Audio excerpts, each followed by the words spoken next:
అమ్మా హనుమ అంటే ఇంతే ఉంటారనుకున్నావా, చూడమ్మా అన్నారు. మేరుమందర సంకాశౌభౌదిప్తానప్రభాగ్రత వ్యవతస్తేచ సీతాయా వనరోత్తమ.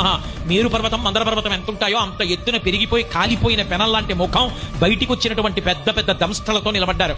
అమ్మా రామ్మా తీసుకెడతాను.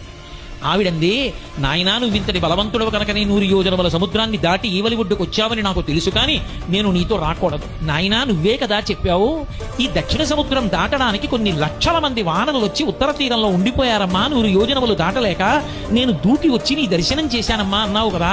రేపు రావణ సంహారం చెయ్యడానికి రామరావణ యుద్ధ ప్రయత్నంలో సముద్రం దాటి రాగలిగిన వానరులు ఎందరు ఉన్నారు, అంతమంది లేనప్పుడు రావణ సంహారం ఎలా కుదురుతుందని అడిగింది.